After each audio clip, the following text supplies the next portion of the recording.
મોરબીના જેતપર બાદ હવે રાજકોટના પડદરીમાં ખેડૂતોના વીજ થાંભલાના વિરોધમાં ખેડૂતો દ્વારા અમરનાથ ઉપવાસની શરૂઆત કરવામાં આવી છે। એમાં ખેડૂત હિતરક્ષક પણ મેદાને આવી છે।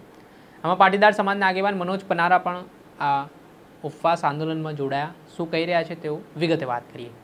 વૈષ્ણવજન તો તેને કહીએ જે પીડ પરાઈ જાનાને રે। દર્શક મિત્રો, નવજીવન ન્યૂઝમાં આપનું સ્વાગત છે। આજથી થોડાક દિવસ પહેલાં મોરબીના જેતપર ગામમાં ખેડૂતો લડી લેવાના મૂડમાં જોવા મળ્યા। આ પાર્ટ 3 આંદોલનની શરૂઆત પણ થઈ ચૂકી હોય તેવી માહિતી સામે આવી રહી છે। જે ખેડૂતોના ખેતરોમાં ખાનગી કંપની દ્વારા બળજબરીપૂર્વક વીજ થાંભલા નાખવામાં આવી રહ્યા છે, તેને લઈને વિરોધ ચાલી રહ્યો છે। કૃષિ મંત્રીની જાહેરાત બાદ હજી પણ ખેડૂતો નારાજ છે, લડી લેવાના મૂડમાં છે। હજી પણ આ પાર્ટ 3 આંદોલન છે તે મોરબીના જેતપરમાં ચાલી રહ્યો છે અને આ વચ્ચે રાજકોટના પડદરીમાં હવે ખેડૂતો દ્વારા વીજ થાંભલાના વિરોધમાં ઉપવાસની શરૂઆત કરવામાં આવી છે। ખેડૂત હિત રક્ષક સમિતિ આજે ખેડૂતોના જે ઉપવાસ આંદોલન છે ત્યાં પહોંચી હતી ને જે ખેડૂતો સાથે સરકાર દ્વારા અન્યાય કરવામાં આવી રહ્યો છે, ખેડૂતોને હેરાન પરેશાન કરવામાં આવી રહ્યા છે, તે મામલાના સંદર્ભમાં શું કહી રહ્યા છે પાટીદાર આગેવાન મનોજ પનારા, તેમને સાંભળો। જે રીતે સુરેન્દ્રનગર, કચ્છ અને મોરબી જિલ્લામાં વીજ લાઈન પસાર થઈ રહી છે, એ જ રીતે પડદરી તાલુકામાં અનેક ગામોમાંથી આ વીજ લાઈન પસાર થઈ રહી છે। ખેડૂત જાગૃત થયા છે। ખેડૂતોએ પોતાની માંગ માટે, ન્યાય માટે આજે પડદરી તાલુકામાં 17, 18, 19 આમ 3 દિવસ સુધી આ જ જગ્યા ઉપર પ્રતિક ઉપવાસનું એક કાર્યક્રમ આપ્યો છે સરકારને ઢંઢોળવા માટે।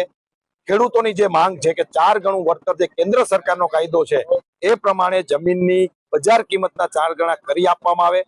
જે પરિપત્ર કરવામાં હમણાં સરકારે કર્યો છે એ નામંજૂર છે અને આગામી કાર્યક્રમો ગાંધી ચિંધ્યા માર્ગે આ રીતે દરેક જિલ્લામાં થવાના છે। જ્યાં જ્યાં વીજ લાઈનો નીકળી રહી છે ત્યાં ખેડૂતો પોતાની માંગ મજબૂત કરવાના છે અને આવતા દિવસોમાં આંદોલન વધુ મજબૂત થશે એવું ખેડૂતો નો સૂર છે। આપણે સાંભળ્યા હતા મનોજ પનારા સાથે અન્ય જે ખેડૂત આગેવાનો છે તેઓ પણ આ ઉપવાસ આંદોલનમાં પહોંચ્યા। તેઓ શું કહી રહ્યા છે તે પણ સાંભળો। મારું નામ રસિકભાઈ બાદરિયા છે। અમારે પડદરી તાલુકામાં ધોમડા ગામ આવે છે, જ્યારે અમારા ગામની અંદર આજે 60 ખેડૂતોને નોટિસ આવેલી છે, પોલની તારની નોટિસો આવેલી છે, એમ તો બધી થઈને 150 નોટિસો આવેલી છે। અને જ્યારે આ લોકોએ કંપની વાળાએ સર્વે કર્યું છે કે આ તે કઈ કર્યું છે, ત્યારે કોઈ ખેડૂતને કે કોઈને પંચાયતને કોઈને જાણ કરેલી નથી, જાણ બહાર સર્વે કરેલું છે। માટે અમે કંપનીને અને સરકારને એ પણ કહીએ છીએ કે ખેડૂતને અને પંચાયતને બધાને સાથે રાખીને સર્વે કાયદા પ્રમાણે સર્વે કરવું જોઈએ અને ખેડૂતને જેટલી બને એટલી ખેતીને નુકસાન ઓછું થવું જોઈએ। બાકી રહી વાત વળતરની, તો વળતરના પ્રશ્ને ખેડૂત દુઃખી છે અને ખેડૂતને કઈ પ્રોબ્લેમ છે એના માટે જ ખેડૂત આજે રોડે ચડેલો છે, આંદોલનમાં બેસે છે, ઉપવાસ ઉપર બેસે છે। અને જો હજી આ માંગ સ્વીકારવામાં નહીં આવે તો દિવસે દિવસે ખેડૂત એકતા વધતી જશે અને ખેડૂતોની માંગ પૂરી કરવા માટે ખેડૂતને આજે મજબૂરીથી રોડે ચડવું પડશે, કોર્ટના શરણા લેવા પડશે। માટે સરકારને ખાસ વિનંતી કરી છે કે કંપનીને કાયદાનું પાલન કરાવડાવે અને કાયદા પ્રમાણે લાઈનનું સર્વે કરાવડાવે। લાઈન નખાવવામાં કોઈ વાંધો નથી, કાયદા પ્રમાણે લાઈનનું સર્વે કરાવડાવે અને કાયદા પ્રમાણે વળતર અપાવડાવે તો ખેડૂતને કોઈ પ્રશ્ન નથી। માટે બને ત્યાં સુધી સરકાર વહેલી તકે આની કંઈક નિવારણ લાવે એ બધા ખેડૂત વતી વિનંતી। મહિપાલસિંહ જાડેજા। પછી વાત કરીએ